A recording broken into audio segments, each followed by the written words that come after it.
What I hear you saying, though, is that maybe AI can be like crypto's savior. Really the answer is like, if you or I say something, do we want to sign it and put it on a public network that is controlled by nobody? And if we say it's true and came from us, that wins? Or do we want to have a single company decide what's true? Hello, fellow data nerds. My guest today is Ben Horowitz. Ben is the co-founder of Andreessen Horowitz, one of the most influential venture capital firms in Silicon Valley. Prior to his VC career, he founded Opsware/LoudCloud, which was acquired by Hewlett-Packard for $1.6 billion. Ben's also the author of the best-selling book, Hard Thing About Hard Things, which is personally one of my top 3 favorite business books. And also, what you do is who you are. Ben, welcome to World of DaaS. Thank you. It's great to be here, Auren. Yeah, I'm real excited. Now, we've been talking a lot about AI, and you guys are famous for the fact that software is going to eat the world. Do you think AI is going to eat the world the way software did, or in a slightly different way? Or probably in a little different way. It's kind of, in a way, it's a continuation of software eats the world, and in a way, it's different in that kind of, when we talk about software historically, we've kind of had this deterministic, very factual, very literal kind of software. And, with AI, we have this probabilistic, non-deterministic software. And so, one, you can solve a whole class of problems that we could never touch with traditional software, but also the nature of it is quite a bit different than traditional software in the way it does things, and potentially makes mistakes and whatnot. is this is kind of like a fundamentally new moment, though, right? Or you disagree? Oh, I think so. I think it's a fundamentally new moment, and that, look, we're going after a class of things that we could never go after before. So that makes it. It's almost like, oh, we have a microprocessor. It's kind of that level of change. The narrative is that AI will be, there'll be some like heavy advantages to these large incumbent players who have lots of data, who can build these like very huge models and afford these massive compute costs. Do you buy that narrative? Well, I think that it's a little bit TBD. So I think on the current, course and speed, that's been where it's been going, in the sense that, basically the algorithm change advantages, particularly for LLMs, haven't seemed to be as significant as, just bigger models. However, I think that, it's really early on, and we don't know kind of, how far the scaling goes on, both the data side and the compute side. And we don't know kind of what the kind of open source real counterattack is yet. So, I think Meta, sort of shocked the world and changed the landscape by putting out, Llama. And Llama's really good. And one could imagine if the whole world rallied around that, and, Meta found a partner or came up with a way to not only give out the open source, but to serve Llama, that could change things a lot on the big side. And then, one of the things we're also saying is just for certain kinds of tasks, a lot of what businesses want to do, a large model can be, for interpreting English or that kind of writing code, there's no substitute for it. But for a lot of other kinds of tasks, you might want a smaller, faster, cheaper model. So I think there's a lot to learn still. One of the things is that you have these, a lot of this is based on just like crawling the internet. And obviously Google, most sites allow Google and Microsoft to crawl them, but many of them, most of the biggest ones, don't allow really anyone else. So these two companies have a bit of an advantage when it comes to just like doing the crawl itself. Right. They kind of have the data, which is one thing, and then they have the money to buy more data, kind of buy Yep. proprietary data and so forth. So that's, certainly definitely part of it. But one could imagine, there's always the internet was like this, by the way, where I think if you go back to 94, almost nobody in the media thought that the internet would win, that the open version would win. Everybody thought that it would be controlled by a single company, probably Microsoft. And in fact, when Bill Gates wrote The Road Ahead, his big book about the Yeah, I future. don't think he even mentioned the internet really, right? Yeah, he didn't mention the internet in the first edition. So, it wasn't a fait accompli that the internet would be open, and I don't think it's a fait accompli yet that the large models are going to be proprietary.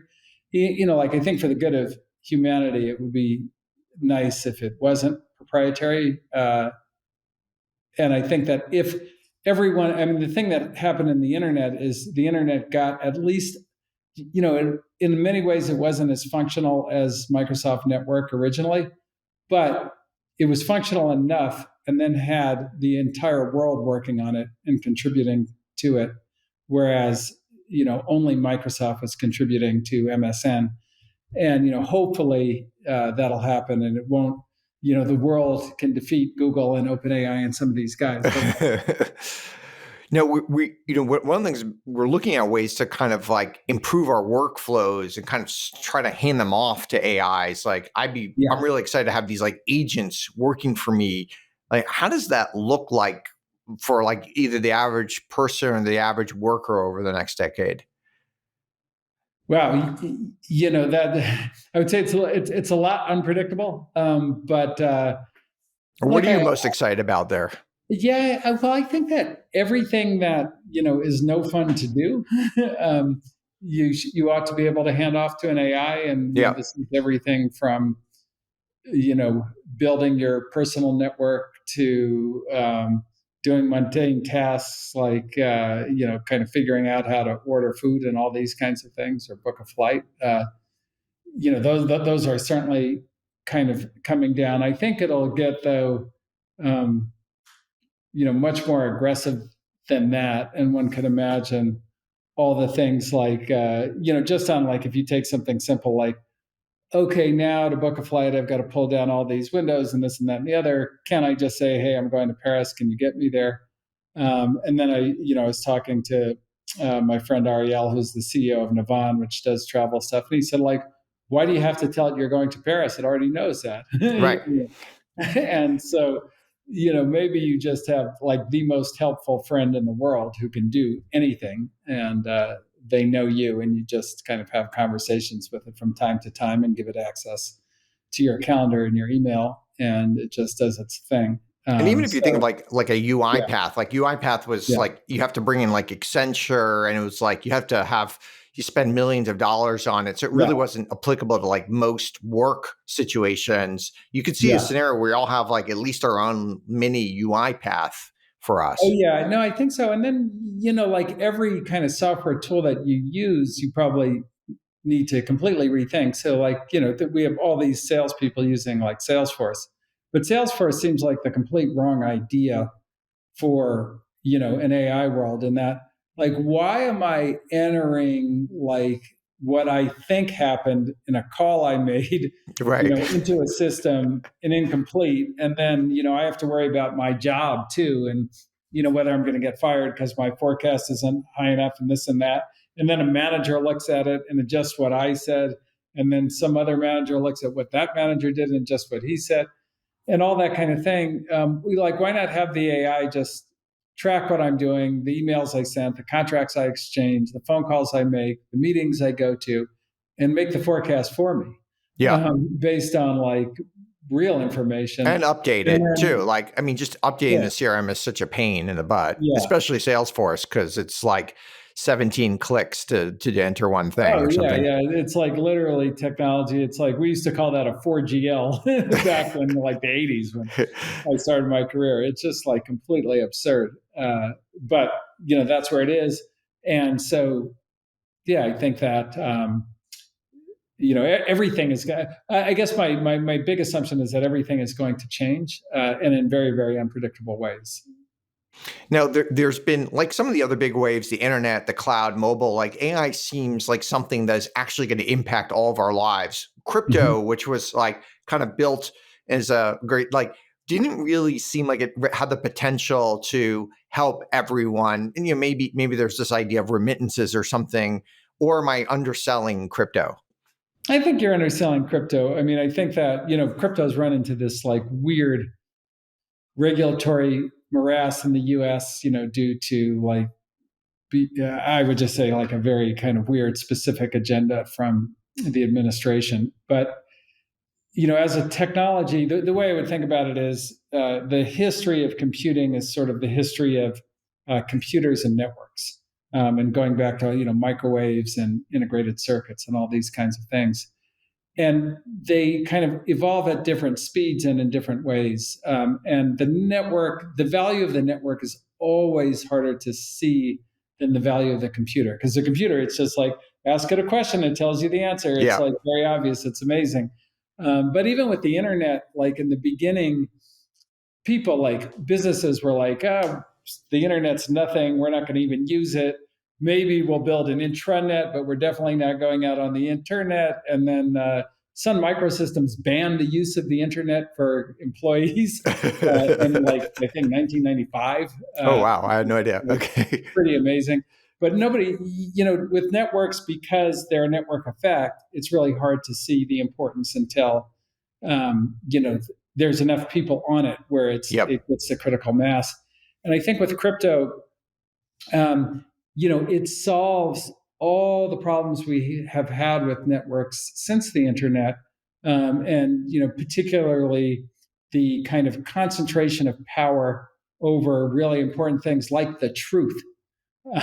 Your companies control what's true now, and I think that is probably the single most dystopian part of what's happened with social networking and how it combines with the government and so on. And so if you think about an AI world, figuring out what's true just got way harder. You have deep fakes that are very that are going to be such high quality by the way the election cycle hits, that it's going to be impossible for anybody to determine what's what. So really the answer is like, if you or I say something, we ought to sign it and kind of put it on the network. Do we want to sign it and put it on a public network that is controlled by nobody? And if we say it's true and came from us, that wins? Or do we want to have a single company decide what's true? And have whatever political agenda or whatever political pressure they have to make that determination? And I think that, the world with the crypto answer is such a better world than the world without it. So I think that technology is going to prove to be exceptionally important. Hopefully we can get out of our own way. And what I hear you saying though is that maybe AI can be like crypto's savior. Like AI, there's like a better reason for crypto because there's like a safety. And you would think with this administration, like safety would be something they would maybe jump on or something. Yeah, I certainly hope so. I mean, I think it is in some ways maybe the killer use case for the technology. And by the way, like the current blockchain technology would already work brilliantly for that idea. Yep. Okay. Interesting. We don't even need to really enhance the infrastructure to make that happen. Now, one of your most influential management concepts is this idea of like a wartime versus peacetime CEO, and that there's these different leadership styles that are optimal in different times of crisis versus times of growth. And they're basically, I think we're now in a situation where there's all these amazing peacetime CEOs that find themselves operating in wartime. Like, what's your advice to them to make that transition? Yeah. So the way I would think about it is, imagine, you've built an army to fight the Cold War against the Soviet Union. Mm-hmm. And you've profiled all the people you've hired to fit into that. You've created a management structure. They all speak Russian. They speak Russian. They understand that part of the world. You have goals and objectives and KPIs around that and so forth. And one day you wake up and you're fighting ISIS. Probably all that apparatus that you set up is incorrect. So the way that you've been managing, let's look at our KPIs, let's do the, da da da da, isn't going to work. You have to quickly change the Army in pretty radical ways. You probably have to change out a lot of your leadership. You've probably got to, find a different kind of soldier. You probably, your KPIs are all irrelevant.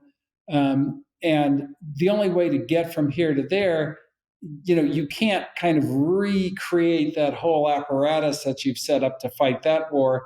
You've got to move faster than that. And that involves, the CEO making very, very sharp, fast decisions, and sometimes going low in the organization to make them, so that people get the object lessons of, oh no, we're setting up over here. And once you get the Army to move, you can do that.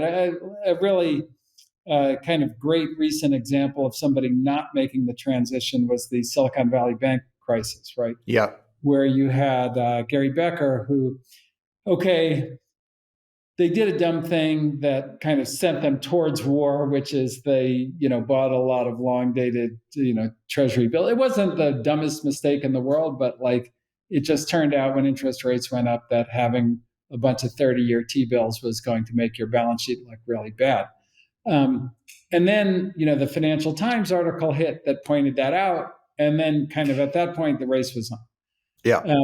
So what they needed to do to kind of build confidence was they needed to turn their balance sheet upside right, which required, $3 billion, not an unsolvable problem. But he stayed in peacetime. So the right way to do it was to switch to wartime. Okay, everything we thought about raising money, fuck that. That's no longer true. We're going to do, we know the playbook. Goldman Sachs ran it. We're calling Warren Buffett. We're going to give him the deal of a lifetime, warrants, a discount, coupon, whatever he needs. And he's going to get money in and he's going to scare off the short sellers. And then we're going to stop the run on equity, and there's never going to be a run on the bank. That was the right move. What he did was he did the exact same thing that he would have done if he wasn't at war, which is, I'll call my friends at General Atlantic. Never mind that they're, having trouble raising their own fund or whatever. But and I'm going to give them a market deal. And so, of course, the deal never goes through. The run on the equity turns into a run on the bank, and that's the end of the company. And it was very fast. In his defense, that whole thing changed lightning quick. But I think that's generally the case for all these CEOs is everything changed overnight. And now they've got to get the company going in the other direction. And the problem that everybody faces at CEO when they're in that situation is even their own team doesn't understand what the hell is going on. There's one person who understands it, and you have a limited time to get the whole organization to understand it and make all the very kind of almost absurd changes, if you think about it in the old world, to get you to the new place. Is that even possible for a non-founder CEO to have the authority to even do that? Yeah, well, I think that it's very hard for a professional CEO to do that, to come in, because the problem is there's all these assumptions in a business, or all these kind of things, principles, culture, product ideas, so forth. And as founder, you made all those. And so which ones you can get rid of safely because they were just wrong, they were based on another idea, and then which ones you have to keep. If you're coming in from the outside, I don't know how you do that. And it's funny. And do you even have the authority? Because you don't own enough of the company. You don't have the moral authority necessarily to, you have the antibodies in the company that are going to rebel against you. You mentioned the Defense Department. I doubt a Secretary of Defense could do that. Yeah, no, I think it's a very hard thing for. Well, I'll give you a funny story on that. So, after I sold Opsware to HP, I got a call from a private equity firm, and they said, Ben, we want you to join us. Just like that, no interview, no nothing, just like a cold call. We want you to join the firm. And I said, well, why? And they said, well, because we think that the loud cloud to opsware turnaround was the greatest tech turnaround in the last 20 years. And I said, well, you are aware that I'm the one who fucked it up in the first place. Right? I don't want to put somebody else. Right. Maybe easier to fix your own mistakes, right? Yeah, for sure. For sure. Now, a lot of what you cover in the hard things about hard things is about dealing with some of like the toughest things that CEO face: layoffs, firing people, surviving downturns. In some ways, this is like you're now in your moment, like in the last couple of years, right? Yeah, it's like what we're it's like we can like bring back Ben. Like, what's your broad advice to CEOs at this time? I'm relevant again. So the most I would say the quote that I like the best for CEOs right now is from Al Davis, who used to own the Raiders before he passed away. And he used to say this thing: I'd rather be right than consistent. And I think that's the key. Like the need to hang on to consistency, to make whatever you said before is true, is the thing that will kill you right now. And how does one, I mean, is there a way to, it's hard to disagree with yourself. Maybe from yourself 20 years ago, it's one thing, but yourself from 1 year ago, it's much more difficult. Or 2 months ago. Or 2 months ago, right? Yeah. Especially if you like written like 10 blogs and all these internal memos about it, and you've tweeted about it. And now all of a sudden you're like, I'm that guy who looks like me and has the same name as me is completely wrong. Like, how does one like get the fortitude to do that? Well, I mean, look, I think that you have to. It's a measure of humility that you're okay with people. One, realizing that you're wrong, and then the confidence to like continue to be the leader. Because if you were wrong before, why should we believe you now? That's the fear. Yeah. Right. And actually, hilariously, when I was at LoudCloud, when I was running LoudCloud, I said at some point, Opsware will never be on a CD. Because that's how we deliver software in the old days. And as soon as we kind of split off Opsware and made that the company, every engineer was like, quoting me on that and so forth. Sorry, I was wrong. But, I think what you have to be willing to say is, look, the facts changed, so I've got to change my opinion. It's just like you have to deal with reality. And like, why me? Well, like I now have I've got more experience in this market and with this technology than anybody. And so I've learned a lot, the old me wasn't as good as the new me. And that's why the new me is changing that bad decision the old me made.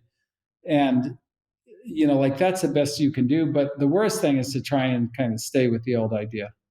I really admire like traders who, they had a view of the world, they made a trade, and for whatever reason, that view turned out to be wrong, and they unwind the trade, they take their loss, and they move on and do something else. Like, but I think it's a very special person who can do that consistently.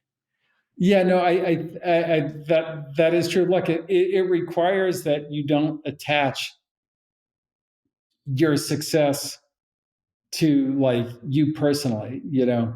Your success is a result of the things you do and the decisions you make. And just because it's you doesn't mean that's always going to be correct. You can make a lot of mistakes. And I would say that's the psychological error that, people have great success early often make, is that, I did it. And it worked because I did it. And so the next thing I do is going to work. And that's not at all how the world is. Paul Graham has a saying like, keep your identity small. But I think that's easier said than done. Very much easier, because look, everybody around you is like pumping it into your head, once you start doing that. Yeah. Now, I love the anecdote in Hard Things About Hard Things this about Freaky Friday, where you basically like swap two of your execs to running each other's functions. Have you ever actually seen that done since? Yeah, no, actually, a lot of entrepreneurs have told me they've done it. So the key to it, which I don't know if I made it clear enough in the original post, is you have to have the skill set on both sides to swap it. So, I ended up I swapped like the head of professional services and SEs for the head of support, and they both kind of had the same skill set, so Yeah. that worked fine. I think if you tried to swap the head of engineering with the head of HR, you'd have a real problem. Yeah. Yep. But like the people who clash tend to be the people who think they can do the other person's job. So, it does work in that sense. Okay, got it. So there's the more people are alike, this is like the Girardian thing, the more they clash or something like that. Exactly. It's exactly the Girardian thing. That's a great kind of analogy. Now, building a strong culture is kind of a recurring theme in almost all your work. Like, what's the biggest way that people do it right? I feel like there's lots of easy ways to say people do it wrong, but what's the way people do it right? Okay, so and I got this from the samurai, which, by the way, samurai culture, had a lot of issues, in terms of like what the culture actually was, but in terms of the consistency and the conformity to the culture was maybe the most amazing example in human history. And the thing that they really got right was a culture is not a set of beliefs; it's a set of actions. And I think that anybody who defines their culture in terms of beliefs, we do the right thing, we have integrity, blah, blah, blah, blah, blah, blah, blah. Customer comes first or whatever. That never works, right? Like it's what are the behaviors that you have to have here in order to stay here? Like that's the thing. Like, what do you have to do? Which is why the name of the second book is What You Do Is Who You Are. It's like, what do you have to do to be in this culture? Not what do you have to believe? Because what do you have to believe? That, like it's nothing.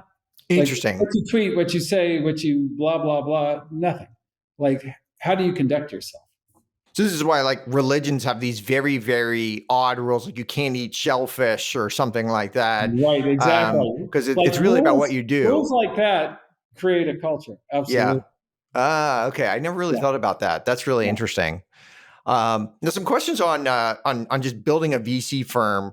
I heard you say recently that that compared to the rest of venture, Andreessen Horowitz is most similar to YC. Like, why do you make that comparison? Well, I think we were most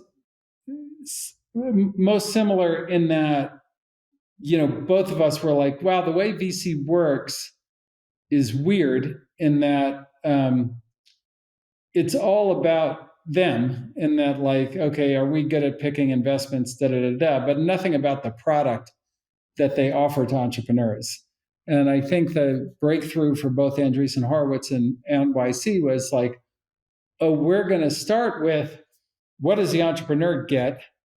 And then like, we'll worry about like deal picking second. And I think that,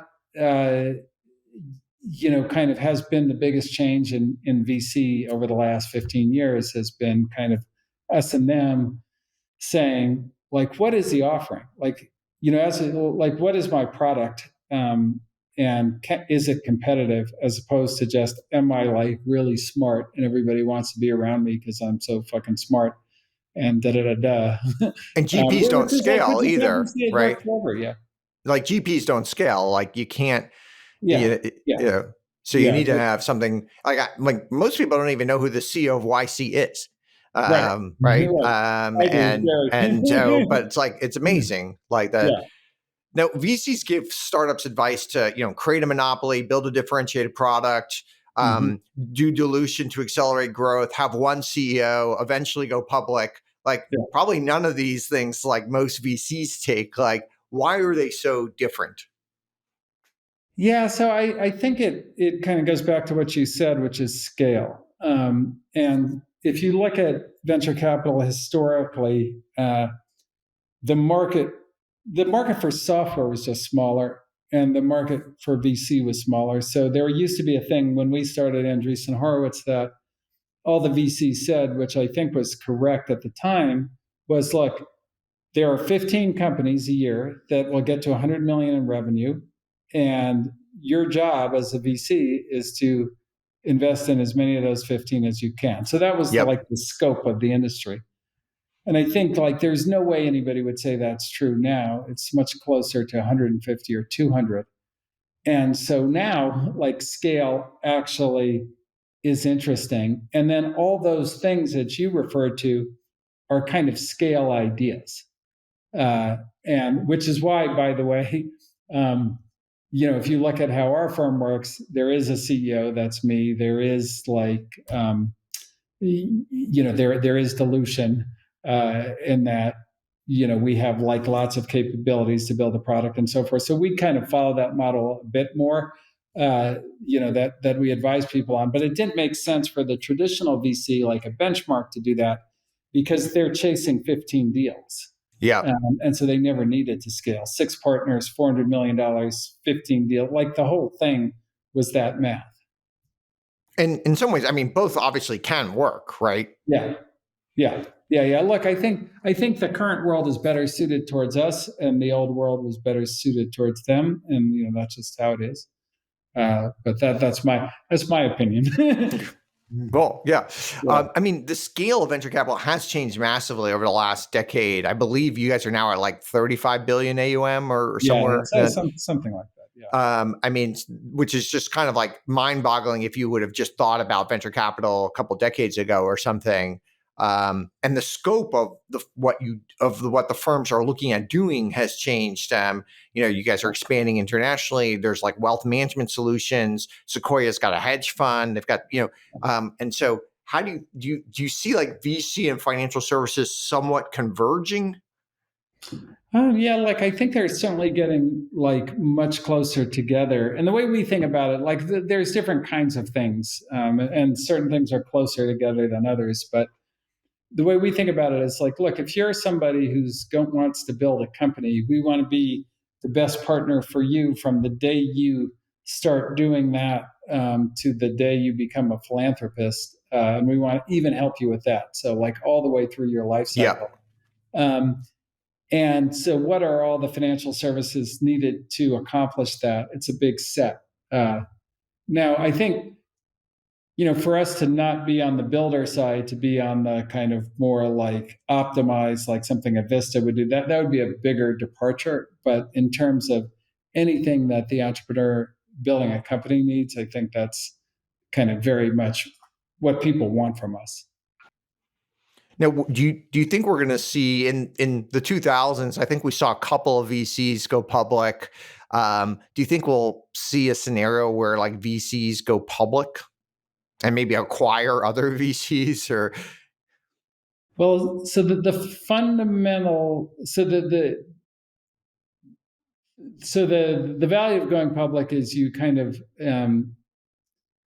monetize or equitize the franchise itself. So you now have another way to compensate people and all those kinds of things that go with, having the actual firm be worth something. And you've seen a little, like I think Thrive just sold like a piece of the GP at, and valued at a certain, level and all that kind of thing. And obviously you have like from the management fees, you have revenue streams and stuff. Yeah, you've got revenue streams and then you've got the investing income and all that. I think the challenge for a VC going public though is if you look at how, say, Apollo is valued or BlackRock is valued or the kind of similarly structured things. Or even like a KKR or something. Yeah, or KKR, they're valued, Wall Street values the fee stream much higher than the investment returns. Mm-hmm. And I think that's a dangerous incentive set for a VC. Like if all you were doing was venture capital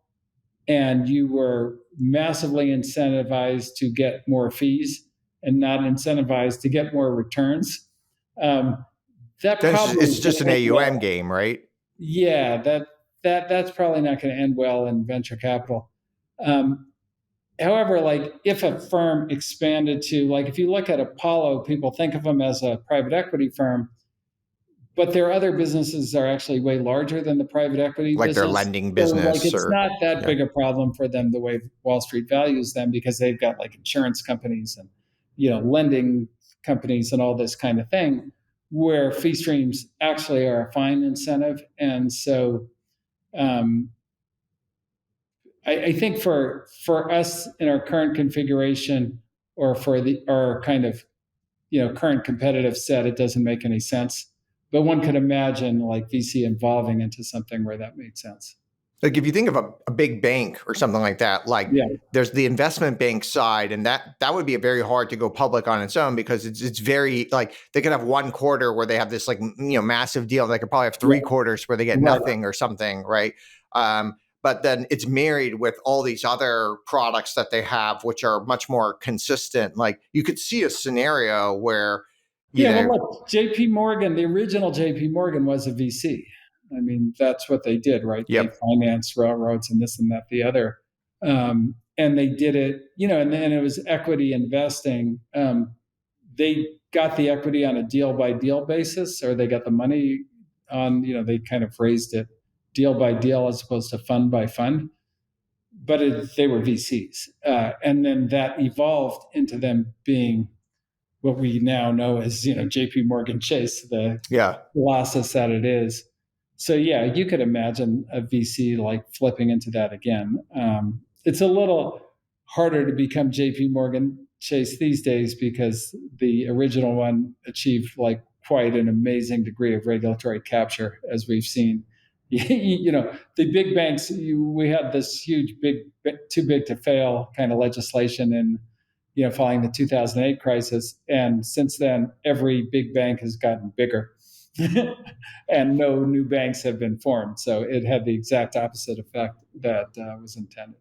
Now there's these companies who are like slightly on the side of venture that I think like over time could play a very big role. There's AngelList, there's Carta, which is an A16Z company. Like, Yeah. how do you see these companies interacting in the world? And they could have potentially a lot of power that they could leverage in discovery and transactions and secondaries and all these other things that haven't yet happened.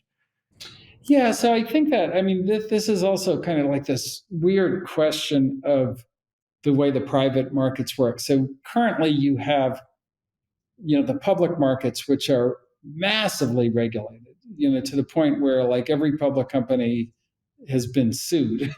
Like, and then the number of public companies, I think, is like half what it was 20 years ago in the US, because it's just so onerous to go public. And then you have the private markets, which are, I don't want to say they're not unregulated, but like very light regulation and almost no enforcement. Uh, you know, so you've got closely held companies and this and that. And you guys yourself only recently became an RIA, and I presume it's because of like the crypto stuff you're doing, right? Yeah, no, that's exactly right. Crypto stuff and just the ability to do whatever we want with our public Yeah. stuff and this kind of thing. But it is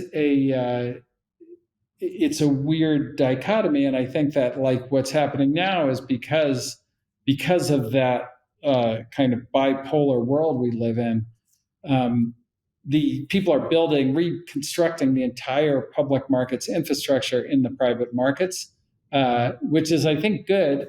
But it does, it's a little hard to see where it goes because, it's just so weird. I think we've overregulated the public markets quite a bit. And then, it just creates this, not so smooth path to going public, which has also had the, really unfortunate kind of side effect of really, that plus easy money exacerbating the wealth gap because, rich people buy stocks in companies, Yeah. in the private markets, and they own them, and they have all this stuff, and they have houses, and this and that and the other, and so we, massively increase the money supply and all these kinds of things, and assets go way up in value, and people holding cash lose, lots of money. We have very high inflation now, and all that kind of thing, and so then the rich get richer, and the poor get poorer, and I think the lack of access to new high growth companies in public markets is certainly a large factor in that process. One of the things that's happened in the venture capital firms is this rise of these like solo GPs that have happened. Yeah. Like, what do you think of that? Well, like I think the big thing is, was that a boom market phenomenon or is it kind of a lasting thing? So look, what happens in the boom market, and every entrepreneur, like entrepreneurs, It's just like you have to be a positive person to be an entrepreneur.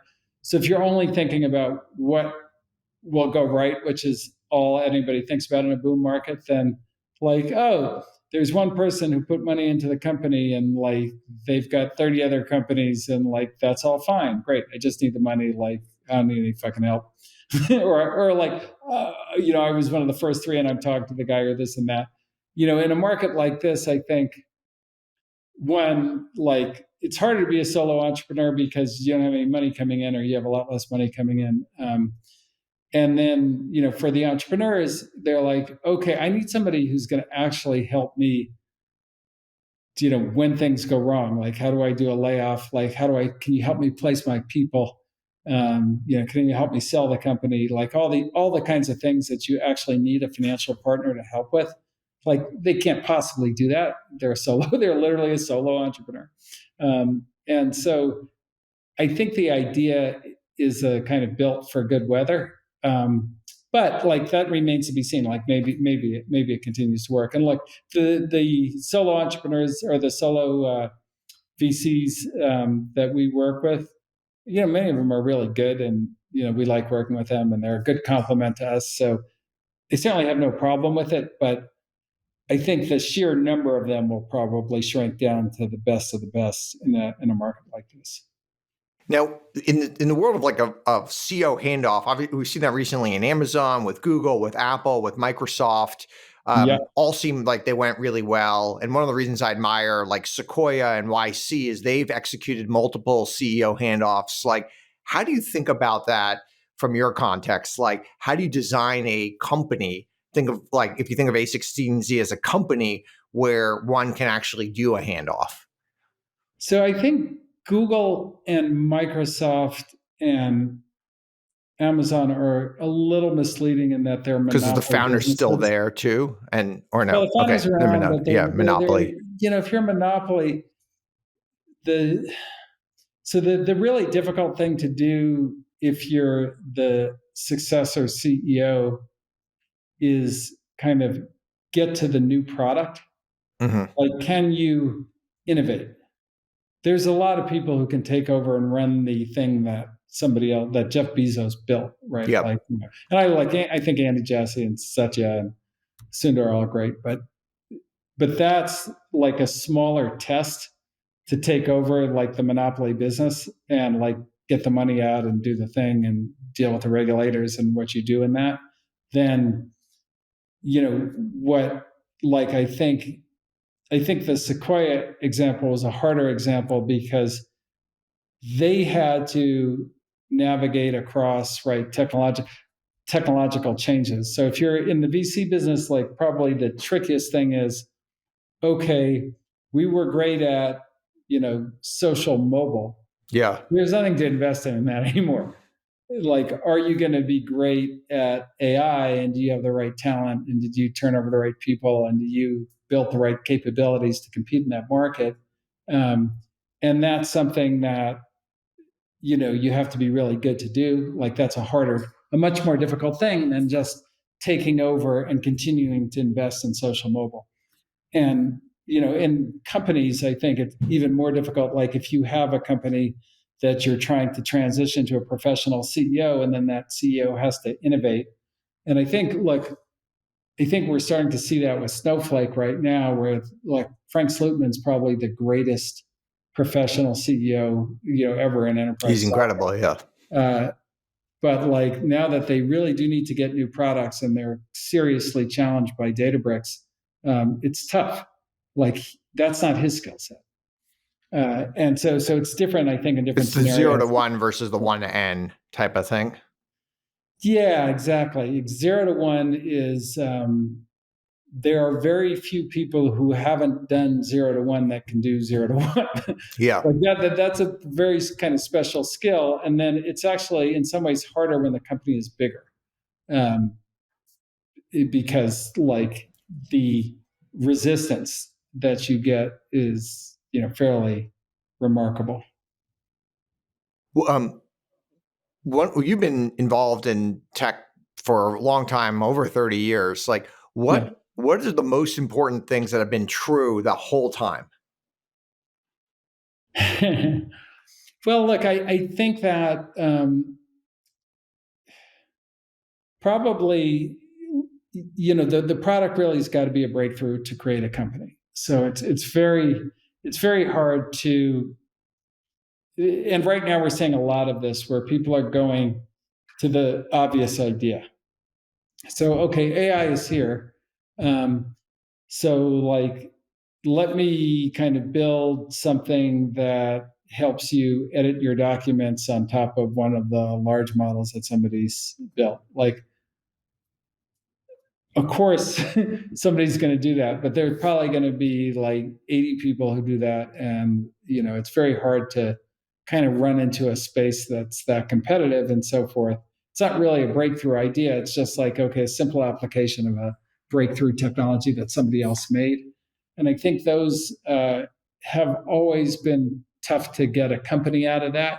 Although, like, it might kind of get you enough capital and enough customers to be in position to create a breakthrough, and then you can do that. But that I think has been true probably the entire time. Just to push back on that, it does seem like a lot of these companies that win, they're the second, third, fourth mover. They've got a product that's pretty similar, maybe like a slightly better UI, a better sales model, maybe they're better operating at it, and they seem to win. They just move faster than the other. They see what's working and they iterate on it. Or you don't agree? You think they're having like real innovations? Well, I think that it's a little bit how you interpret the history. Yeah. So, like, the most famous of this was like MySpace, Facebook. Yeah. But I think when you get into the MySpace product, it was pretty different product than Facebook. So, like, the network effects got into competition, but architecturally they took radically different approaches. And I think that the Facebook people would always say, okay, like, execution is all that matters, and da da da da. But I'm not so sure about that. Like, as we witnessed from the Threads Twitter contest that recently came out, I think Threads, like, from a software perspective, was an awfully good competitor, but the network effect was kind of baked at that point. And, like, but sometimes the innovation is like very slight, and it's like the DoorDash innovation. It's like, okay, it's like, well, we're in the suburbs. It's like these very, very slight innovations. It's hard to, like, as an investor, how do you even know that's an innovation as opposed to like, oh, this is a good operator going after a good market? Yeah, I think that's really hard to tell. I think that you have to start with the entrepreneur. So, like, is this an entrepreneur who you really want to back because they are, you think that they won't even be doing it if it wasn't, like, way harder than it looked. This was also the case with Dropbox, right? Dropbox didn't look really like a breakthrough in a lot of ways, in that it was a very simple idea. There were many other people doing kind of variations of the theme. But I think that with Drew, he was really an unbelievable engineer himself, and he had dug into that problem and knew what was hard about it. What was hard about making that experience great, and that was sort of what he did. That was their kind of contribution. But like, I remember the first time I used Dropbox, like, it was amazing. I mean, I was doing this like with a hacky thing I used with SVN, and like trying to do this myself, and it was like terrible. And then all of a sudden this came out and it was like almost free. It was amazing. Like, I couldn't believe it. It's like a sigh of relief, right? Yeah. But just looking at it from a market map standpoint, it would have been very confusing. Yeah. Okay. That's fair. Yeah. Now, a couple personal questions. Your dad is a conservative pundit. You're probably more on the center left. Like, how has his intellectual journey taught you about public discourse, about civility, life in general? Yeah, it's funny it's taught me that, like, how misinterpreted everybody is. Particularly when you get into politics, it's so tribal and so weird. Yeah. And actually, I'll give you a couple of stories. So there was a a story that was done on my father and me in the New York Times a while back, and it was probably something I should have never done because being associated with my father is super dangerous for me. But the very first question it was David Streitfeld, who, by the way, did a very honest job of that piece. But the very first question he asked me, he sits in my office and he goes, Ben, your father said Black Lives Matter is a criminal organization. What do you think of that? That was his first question. Oh my gosh. So I'm like, okay, so do you want me to attack my father? They're like, what do you want here? And I said, well, why are you asking me that question? And he goes, what do you mean, why am I asking you that question? I was like, well, you're asking me, like that's very specifically directed at me, probably because you're like, Ben, like you're very like involved with the Black community. Like, how do you feel about your father saying something like that? And he goes, well, yeah. And I said, well, have you ever thought about like, why am I so involved in the Black community? I said, might it be because when I was like 5 years old, my father took me to the Black Panther Church every Sunday, Son of Man Temple, and I know all the fucking words to all the songs. And I like drink cognac now because that's what all the Panthers drank, and it like stuck in my fucking head. And like, so like, before you assume that that guy said that because of some racist thing, maybe you ought to consider the whole picture that you're painting. Yeah.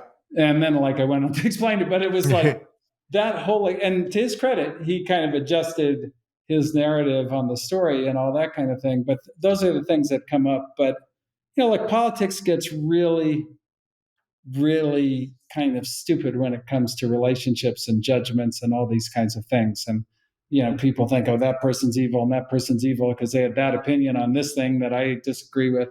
But it's almost, it's a lot of people misinterpreting each other. And, and of course, it's much easier to do in 140 characters.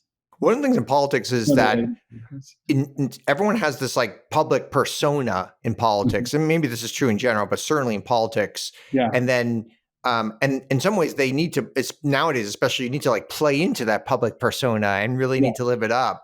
And then when you meet these people like in real life and you actually have like dinner with them, or you have a relationship with this person, you realize like they're really not like their public persona. Oh yeah, it's kind of shocking, isn't it? Yeah. It's very, very different. Yeah.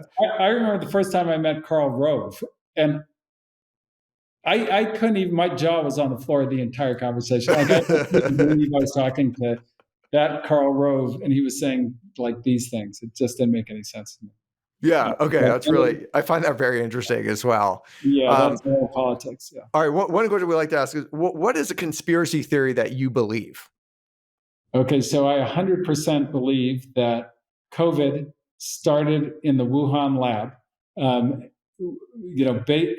escaped the lab accidentally.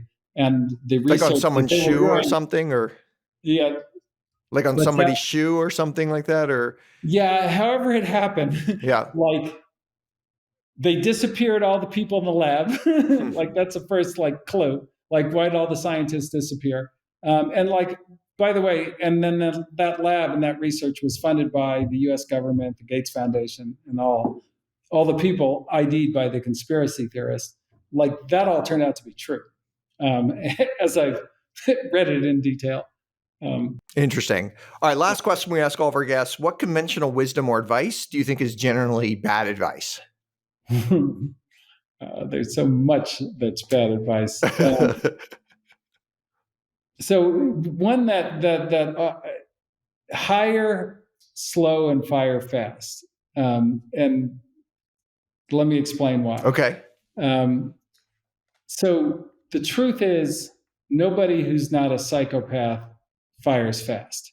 That's never how it works, because you thought about it a lot when you brought the person on, you have a relationship with them. There's huge consequences to firing them.